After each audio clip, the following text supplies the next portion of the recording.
Nah, ini yang saya ingin sampaikan pada hari ini. Tadi pagi jam 4 Tuhan bangunkan saya. Dan saya berkata begini, baik Tuhan, kau ingin berbicara sesuatu, pasti itu. Dan silahkan kau sampaikan. Lalu kemudian ini yang Tuhan katakan. Pagi ini kamu bagikan hal ini. Karena sebagian dari mereka, sebagian besar dari mereka akan mengalami suatu masa yang seperti ini. Saya tangkap betul apa yang Tuhan ingin sampaikan. Dan pagi ini saya ingin coba bagikan kepada saudara. Amen. Ini yang Tuhan katakan, saudara. Saudara harus siap menghadapi yang namanya kekecewaan dalam hidup dan dalam pelayanan. Kecewa. Ini satu kata yang sangat-sangat mematikan sekali sebetulnya. Dan Roh Kudus berkata, sebagian besar dari mereka akan menghadapi ini. Bahkan saya berani berkata sebetulnya, semua orang Kristen harus bisa berhadapan dengan satu kata ini, yaitu kecewa. Berhadapan bukan untuk ditaklukkan atau dikalahkan, tapi berhadapan untuk Anda bisa menang, mengatasi kecewa. Kekecewaan mungkin sudah ada dalam hatimu, atau mungkin yang lebih besar lagi akan datang belum Anda hadapi. Tapi ini yang Tuhan katakan, kalian akan menghadapi kekecewaan dalam kehidupan. Menurut saya, tidak ada satu orang pun yang tidak pernah dikecewakan. Menurut saya, semua orang pernah dikecewakan. Dan selama kita hidup, kita akan berkali-kali mengalami dan menikmati kekecewaan. Kekecewaan bisa muncul dalam banyak hal, saudara. Mungkin oleh karena salah paham. Mungkin kesalahan di pihak saudara yang tidak engkau sadari. Mungkin kesalahan di pihak orang lain. Seandainya di pihak orang lain sekalipun. Mungkin itu disengaja untuk mengecewakan Anda. Mungkin tanpa sengaja mengecewakan saudara. Mungkin karena kita kurang memahami akan orang lain atau pribadi yang lain. Atau mungkin orang lain kurang memahami kita. Ada banyak hal yang membuat kita bisa dikecewakan. Bagaimanapun kita harus berani berhadapan dengan satu kata ini, yaitu kecewa. Kalau kita gagal menghadapi kekecewaan, Anda akan menghasilkan kepahitan demi kepahitan dalam hidupmu. Dan kepahitan demi kepahitan yang terus bertumpuk, pada ujungnya akan menghancurkan kita. Oleh karena itu, saya mau sampaikan pesan Tuhan buat Anda kalian pada hari ini. Siap dan bisa taklukkan akan kekecewaan ini. Saya tidak akan membahas mengapa orang kecewa. Saya berkata tadi bahwa begitu banyak faktornya. Begitu banyak variasinya.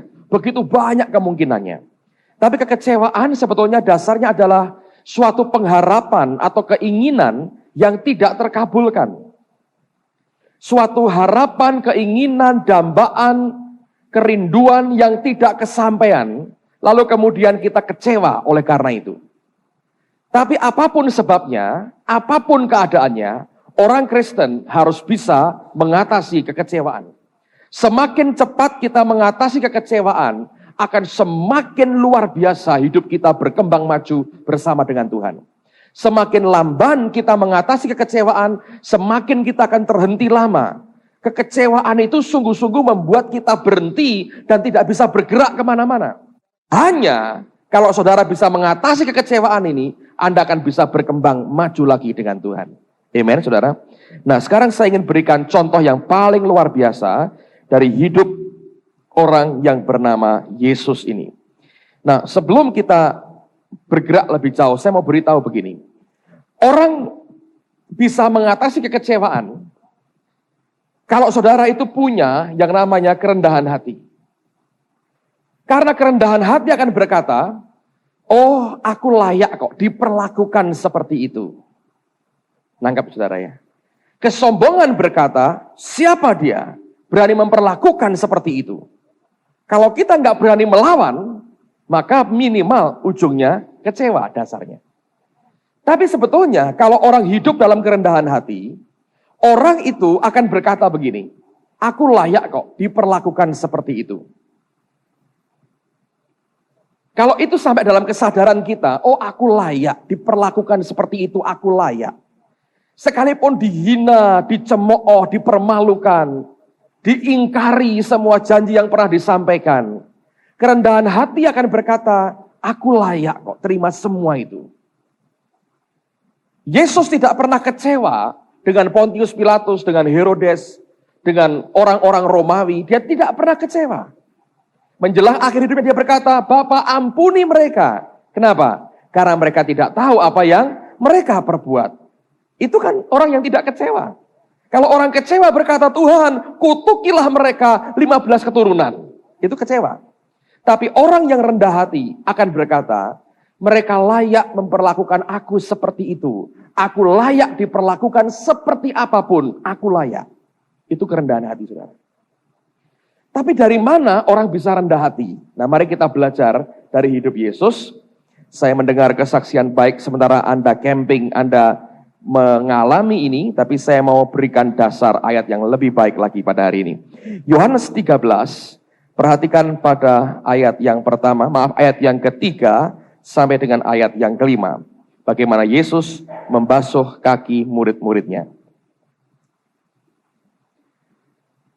Saya boleh ngomong jujur ya saudara ya. Acara membasuh kaki itu saya paling gak suka. Geli di kaki. Itu aja. Yang lain bagus, satu itu aja keberatannya. Yohanes 13, tapi Yesus itu baik, saudara. Yohanes 13, ayat 3 mulai, sampai dengan ayat yang kelima. Yesus tahu bahwa Bapanya telah menyerahkan segala sesuatu kepadanya, dan bahwa ia datang dari Allah dan kembali kepada Allah. Lalu bangunlah Yesus dan menanggalkan jubahnya. Ia mengambil sehelai kain lenan dan mengikatkannya pada pinggangnya. Kemudian ia menuangkan air ke dalam sebuah basi dan mulai membasuh kaki murid-muridnya, lalu menyekanya dengan kain yang terikat pada pinggangnya itu. Kita lompat, lihat pada ayat yang ke-12. Sesudah ia membasuh kaki mereka, ia mengenakan pakaiannya dan kembali ke tempatnya, lalu ia berkata kepada mereka, mengertikah kamu apa yang telah kuperbuat kepadamu? Kamu menyebut aku guru dan Tuhan, dan katamu itu tepat, sebab memang akulah guru dan Tuhan. Jadi, jikalau aku membasuh kakimu, aku yang adalah Tuhan dan gurumu, maka kamu pun wajib saling membasuh kakimu. Sebab aku telah memberikan suatu teladan kepada kamu, supaya kamu juga berbuat sama seperti yang telah kuperbuat kepadamu. Nah, ada 3 kata atau bahkan tambah beberapa kata lagi yang luar biasa dan menarik dari cerita Yesus ini. Alkitab berkata, Yesus meninggalkan tempatnya, dia melepaskan jubahnya, dia mengikat pinggangnya, dan dia mulai membasuh kaki murid-muridnya. Suatu sikap, bentuk wujud kerendahan hati yang begitu luar biasa dia tunjukkan. Ternyata kerendahan hati itu munculnya dari mana? Kalau Anda perhatikan, sumbernya ada 3 hal. Yang pertama, Tuhan tahu bahwa segala sesuatu sudah diserahkan ke dalam tangannya. Dengan kata lain, dia tahu akan haknya. Haknya. Yang kedua, dia tahu bahwa dia berasal dari Bapa. Dia tahu asalnya. Yang ketiga, dia tahu dia akan kembali kepada Bapa. Dengan kata lain, dia tahu akan tujuannya. Orang yang tahu bahwa dia punya hak dalam hidupnya, orang itu akan rendah hati, saudara. Orang yang tidak tahu haknya, dia akan mencoba mendapatkan haknya. Dia akan mencoba meyakinkan dirinya bahwa dia berhak. Orang yang tahu asalnya, dia akan rendah hati. Dia merasa aman, nyaman sekali buat dia. Dan orang yang tahu juga tujuannya, dia akan tenang sekali. Kombinasi dari ketiga inilah yang kemudian disusul dengan satu cerita, kisah, bagaimana dia menanggalkan jubahnya. Dia tinggalkan tempatnya, dia mengikat pinggangnya, dia membasuh kaki murid-muridnya. Yang dibuat itu bukan cuma ritual, tapi sungguh merupakan sikap, ekspresi dari hatinya sendiri yang dia tujukan kepada mereka dan berkata, ini loh kerendahan hati seperti ini. Nah, kalau Anda sudah mengerti semuanya ini, engkau tidak akan pernah dikecewakan oleh siapapun. Kekecewaan boleh datang dalam waktu singkat, engkau bisa mengatasi. Tapi kalau orang tidak bisa mengatasi kekecewaannya, ini yang berbahaya, saudara. Kekecewaan, saya berani berkata, itu pembunuh yang mengerikan sekali. Dia akan bunuh Anda begitu perlahan, tapi yang pasti pertama dia buat adalah menghentikan saudara dari lajumu mengikut akan Tuhan. Jadi, kalau orang senang memanjakan rasa kecewanya, saya berkata itu kesalahan yang besar yang dibuat oleh anak Tuhan. Dari pagi Tuhan berkata, beritahu mereka, supaya mereka terbiasa dikecewakan orang, tapi bukan terbiasa kemudian kalah oleh karenanya. Tapi biarkan mereka sekalipun terbiasa dikecewakan manusia, mereka tidak akan pernah dikalahkan oleh kekecewaan itu. Saudara boleh punya banyak hal. Anda boleh hebat dalam banyak hal. Sekali kekecewaan demi kekecewaan mulai masuk dalam hidupmu, dan kau tidak bisa mengatasinya, tidak ada gunanya semua kehebatan lain yang kita miliki. Nah, caranya bagaimana sebetulnya untuk Anda keluar dari kekecewaan? Ya, rendah hati. Wujudnya rendah hati Yesus itu ditunjukkan dalam dua hal yang dia tanggalkan. Satu, tempatnya. Yang kedua apa, saudara? Jubahnya. Dua ini ditinggalkan Tuhan. Wujud kerendahan hati adalah kalau kita berkata, aku tidak akan pernah berperang untuk tempatku. Hari ini banyak orang rebutan kursi presiden. Orang fight untuk haknya. Orang tidak lagi bicara soal kewajiban, orang lagi bicara soal hak. Kekristenan juga begitu seringkali. Orang bicara ini kursi saya, ini tempat saya. Tidak boleh ada orang lain menyentuhnya. Ini holy chair, kursi kudus. Jadi kalau itu yang terjadi, repot. Tapi Alkitab berkata Tuhan tinggalkan tempatnya. Dan dia lepas jubahnya. Dan jubah selalu bicara tentang simbol daripada status kita. Kerendahan hati akan berkata, ini kursi pemberian Tuhan. Kamu mau ambil? Silahkan. Kalau kamu bisa ambil. Aku tidak akan perjuangkan ini mati-matian. Kalau engkau mau rampas, ambil aja. Status ini Tuhan yang beri. Kalau memang diperlukan, aku tanggalkan. Itu kerendahan hati. Dimulai dari dia tahu haknya, tahu asalnya, tahu tujuannya. Dia lepaskan tempatnya, dia lepaskan jubahnya. Dan dia lakukan itu. Kekecewaan tidak bisa masuk. Sebab kalau Anda perhatikan, pada ayat yang pertama, pasal 13 ayat yang pertama. Sementara itu sebelum hari raya Paskah dimulai, Yesus telah tahu bahwa saatnya sudah tiba untuk beralih dari dunia ini kepada Bapa. Sama seperti ia senantiasa mengasihi murid-muridnya, demikianlah sekarang ia mengasihi mereka sampai kepada kesudahannya. Mereka sedang makan bersama, dan iblis telah membisikkan rencana dalam hati Yudas Iskariot anak Simon untuk mengkhianati dia. Lihat, yang dihadapi Yesus adalah pengkhianatan. Menurut saya kekecewaan yang paling dalam dialami oleh orang yang dikhianati orang lain. Pengkhianatan itu seperti orang ditikam dari belakang. Dan itu sangat-sangat fatal sekali. Kalau Anda perhatikan apa yang Paulus katakan misalnya dalam Alkitab yang mengatakan tentang selengkap senjata Allah. Anda pernah baca itu? Alkitab berkata tentara itu memakai akan ketopong, memakai akan tutup dada, breastplate. Ya. Tapi sebetulnya tidak pernah ditunjukkan bagaimana dengan punggungnya. Kalau Anda lihat tentara Romawi, memang punggungnya terbuka, saudara. Nah, siapa yang jaga? Yang jaga adalah saudara-saudaranya sendiri. Jadi bagian yang paling terbuka itu bagian belakang. Pengkhianatan tidak pernah menikam dari depan, pengkhianatan menikam dari belakang. Yudas tidak datang dengan teriak-teriak amarah, Yudas datang dengan ciuman. Anda ngerti pengkhianatan, itu mengerikan sekali. Orang Kristen yang pernah mengalami pengkhianatan, kalau Anda mau jujur, Anda akan mengalami sakitnya kecewa yang luar biasa.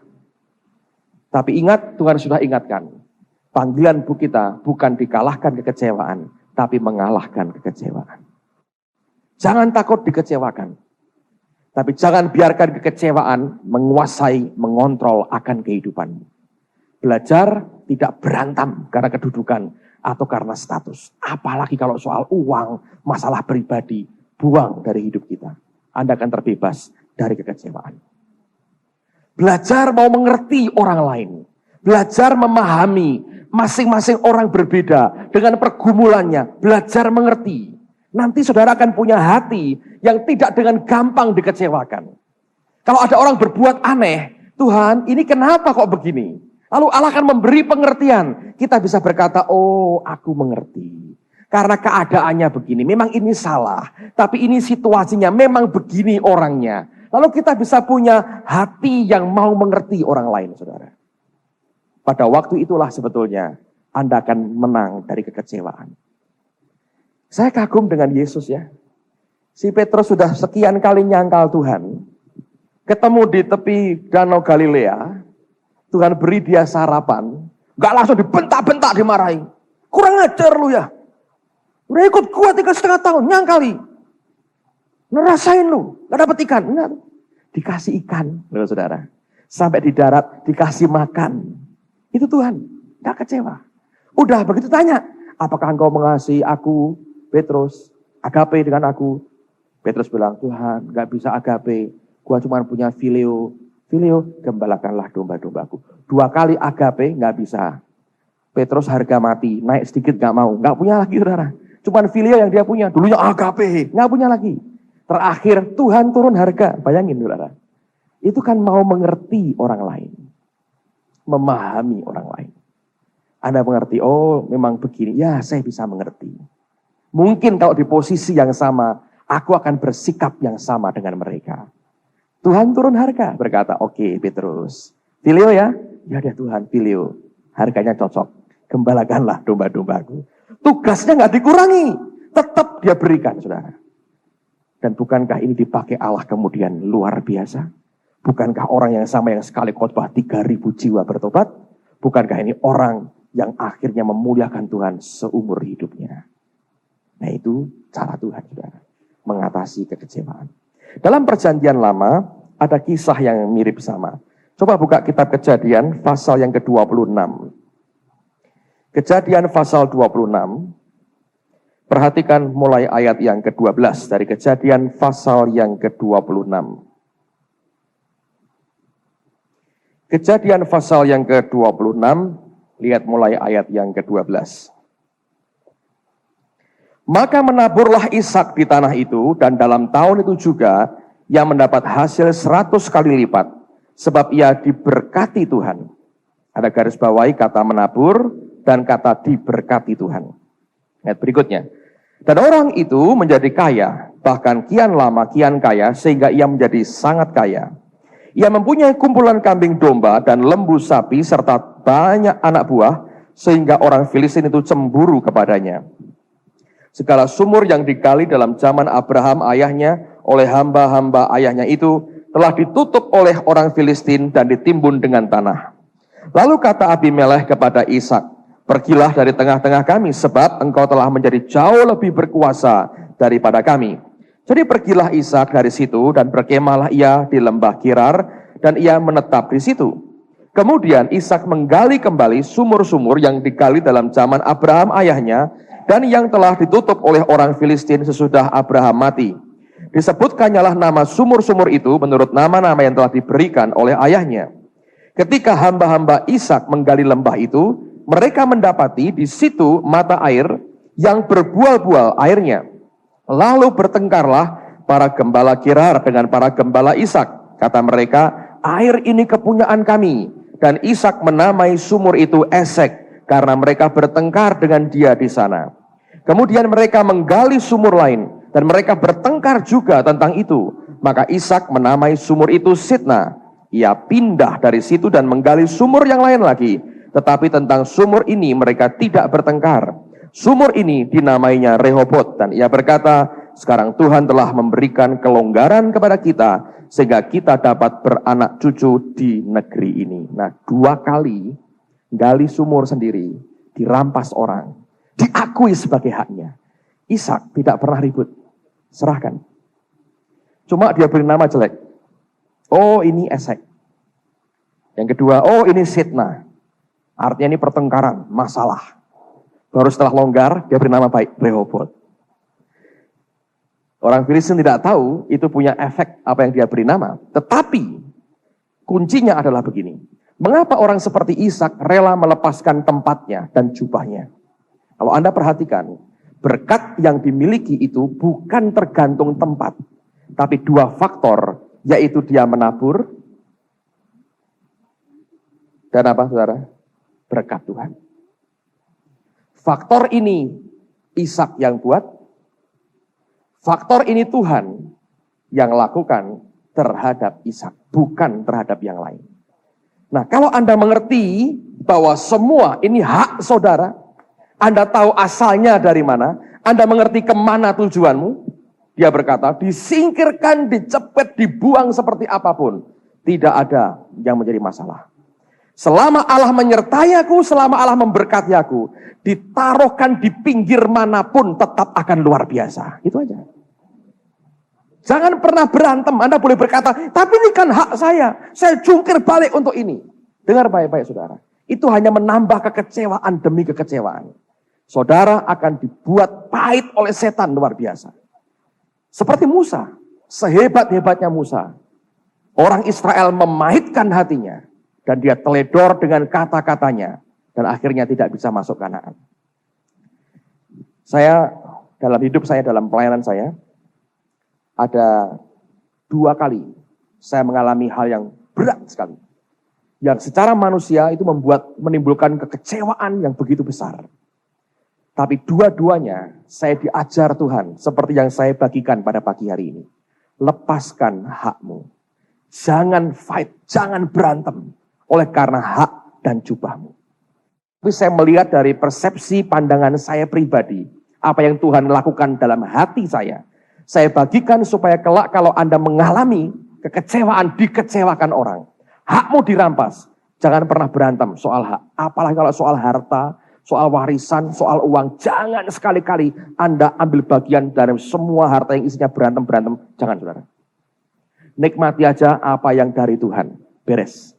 Kalau engkau tahu Allah memberkati saudara, Anda tenang. Kalau Anda tahu Anda tidak diberkati, Anda akan kelabaan. Itu pasti. Kalau Anda mau kecewa, itu kecewa. Tapi Tuhan berkata, tutup mulutmu, jangan buka mulut. Jangan jelekin orang, jangan ngomong apapun. Akarnya di mana? Waduh, itu siksaan luar biasa untuk daging. Tapi itu bagus. Mengajar kita untuk bisa mengatasi kekecewaan dalam kehidupan kita. Seandainya saya nggak bisa lepas dari kekecewaan, saya biarkan menggerogoti kehidupan saya terus, saudara. Apa yang bakal terjadi? Persoalannya buat saya pribadi adalah bagaimana mengatasi kekecewaan ini dan menyingkirkan dari kehidupan saya dan membuat kita terus bisa bergerak untuk Tuhan sampai sekarang. Itu merupakan pelajaran berharga yang paling penting dalam kehidupan saya. Saya mau katakan sekali lagi, Anda toh akan mengalami atau sedang mengalami, sudah pernah mengalami. Jangan biarkan kekecewaan seperti ini menggerogoti kehidupan kita. Amen, saudara. Sekarang ini sudah 5 tahun lewat ya. Sudah lebih dari 5 tahun berlalu sejak peristiwa itu. Kalau saya trace back, saya lihat telusuri ke belakang, saya tarik garis ke belakang lagi. Saya berkata, Tuhan, ada titik yang paling krusial di sini. Di mana seharusnya saya bisa kecewa. Dan harusnya saya tetap kecewa. Tapi kalau waktu itu saya kecewa, habis sudah. Tapi itu saat-saat yang Tuhan rupanya izinkan untuk membentuk akan manusia batiniah kita. Saya masih bisa senyum dan makan dan tidur enak sampai dengan hari ini. Kalau saya biarkan pada titik di mana kami ditinggal hancur. Dan tetap seperti itu dan membuat kami terus kecewa. Dan terus meratapi dan terus mengutuki orang lain. Dan membuat terus ditekan oleh kekecewaan. Sampai kapanpun gak mungkin bangkit, saudara. Yang saya ingin ajak kita sama-sama melihat adalah kekecewaan dalam bentuk seperti apapun. Kalau itu dibiarkan, diizinkan Tuhan muncul dalam kehidupan kita semua. Jangan pernah biarkan kekecewaan menguasai kita. Saudara. Amen. Saya ingin kita ini bisa keluar dari semua debu dan abu kehancuran kita. Keluar. Di Cina ada burung hong. Pernah tahu burung hong ya? Dengar ya? Itu phoenix namanya dalam bahasa Inggris. Kalau Anda ke New York, di markas PBB, begitu Anda masuk entrance-nya, ada gambar burung phoenix. Banyak orang menafsirkan sebagai, oh ini New Age atau apa. Tapi ada filosofinya sebetulnya. Burung itu, saudara, itu punya keanehan. Menurut legendanya nih ya. Betul tidak, saya nggak tahu. Belum pernah lihat juga seperti apa burung hong atau phoenix. Tapi burung ini punya keanehan. Kalau dia sudah tua, dia mau mati, dia akan cari api. Dia cari api, dia terjunkan dirinya dalam api. Dan pada waktu itu dia akan dibakar habis sampai jadi abu oleh karena api itu. Tapi dari abu-abu ini, tiba-tiba muncul lagi dia, hidup lagi, muda lagi, dia terbang lagi. Selalu dia keluar dari abu kehancuran. Itu Phoenix. Hidup kita sama. Anda boleh di-crush, dihancurkan seperti apa. Nggak masalah. Ada kuasa kebangkitan di dalam kita. Dan kuasa itu tidak berlaku hanya untuk membuat Anda ke surga. Ketika engkau sudah hancur sekalipun, saya mau ingatkan Anda satu hal. Di dalam dirimu ada kuasa kebangkitan. Engkau boleh dihancurkan seperti apa. Kuasa kebangkitan yang membuat engkau bangkit kembali. Kalau engkau jatuh dalam kekecewaan, berhenti kecewa hari ini, saudara. Karena kalau engkau biarkan kekecewaan itu menguasai hidupmu, kuasa kebangkitan tidak bisa berfungsi. Tapi engkau mesti berkata, aku berhenti kecewa hari ini. Ada kuasa kebangkitan, resurrection power. Aku akan bangkit lagi. Naik, naik, saudara. Amen. Tuhan buktikan, naik. Pastor Harold undang saya ke Amerika awal tahun depan. Dia akan mengusahakan supaya saya bisa masuk dalam program televisinya Lester Sumrall. Tapi saya berkata begini. Saya berkata dengan dia. Saya akan datang dengan senyum yang lebar. Kenapa saya berkata? Karena saya tahu Tuhan akan berikan yang kami targetkan. Saya ingin berhenti untuk kecewa. Semua kita berhenti untuk kecewa. Ingat, ada kuasa kebangkitan di dalam kita. Resurrection power. Itu penting, saudara. Jangan biarkan kuasa itu mati di dalam. Biarkan kuasa itu berkembang. Anda bisa bangkit. Dihancurkan seperti apa? Tidak masalah. Kita bisa naik lagi. Seperti Yesus bangkit dari antara orang mati. Ayat yang terakhir sebelum kita break. Lihat pada Kolose pasal yang keempat. Kolose pasal yang keempat. Lihat pada ayat yang ke-12. Kolose 4 ayat yang ke-12. Kita berkata, salam dari Epafras kepada kamu, ya seorang dari antaramu, hamba Kristus Yesus, yang selalu bergumul dalam doanya untuk kamu. Dia mendoakan apa Epafras ini? Teruskan. Supaya kamu berdiri teguh sebagai orang-orang yang dewasa dan yang berkeyakinan penuh dengan segala hal yang dikehendaki siapa? Allah. Dengar baik-baik. Untuk Anda bisa berdiri pada kehendak Allah, the will of God, dibutuhkan kedewasaan, mature. Kesanggupan kita mengatasi kekecewaan, salah satu bukti Anda orang dewasa. Kalau kita bersikap kekanak-kanaan, tidak akan pernah kita bisa mengatasi kekecewaan. Kalau kita bersikap dewasa, kita akan atasi kekecewaan separah apapun, kita akan bisa mengatasi. Saudara, ada orang berkata begini, membangun dari awal lebih mudah daripada memulihkan reruntuhan dan puing-puing. Betul nggak, saudara? Menurut saya, sama susahnya, sama mudahnya. Orang berkata membangun reruntuhan susah, ya.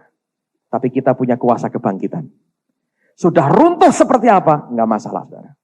Sudah hancur seperti apa? Nggak masalah. Karena kuasa kebangkitan. Ketika kita membiarkan Tuhan mendewasakan kita, makin kita berkembang dewasa, Anda bisa mengikuti berdiri pada kehendak Allah yang sempurna. Saya akan tutup dengan ini. Sekali lagi, ini yang Tuhan tadi pagi sampaikan. Apapun yang engkau hadapi, saudara akan menghadapi banyak dikecewakan orang. Banyak sekali. Ingat dengan baik, saudara. Jangan biarkan kekecewaan itu mengatasi hidup kita. Kita mesti bisa mengatasi kekecewaan. Amen, saudara. Belajar melihat segala sesuatu dari kacamata yang berbeda. Hal yang paling memberkati saya dari John Bevere, Anda mungkin sudah tahu bukunya. Beberapa teman sudah pernah ketemu dan pernah dilayani 3 kali, pernah ke gereja kami. Dia berkata begini, seringkali orang mengkhotbahkan Petrus yang tidak percaya sehingga dia tenggelam waktu jalan di atas air. Tapi dia berkata, kalau aku memilih, lebih baik aku di tempatnya Petrus. Pernah tenggelam, tapi juga pernah jalan di atas air.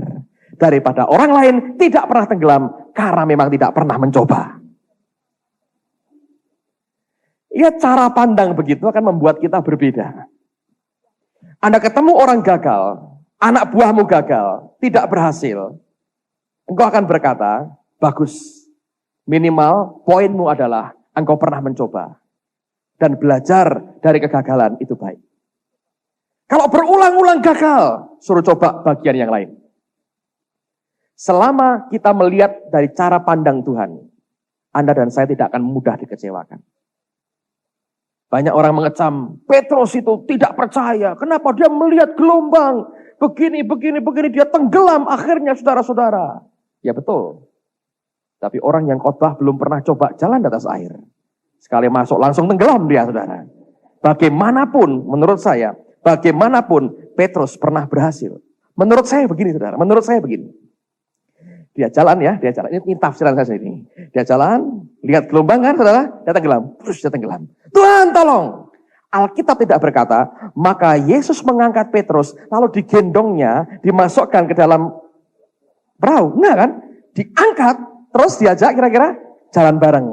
Bagaimanapun, dia tetap jalan di atas air.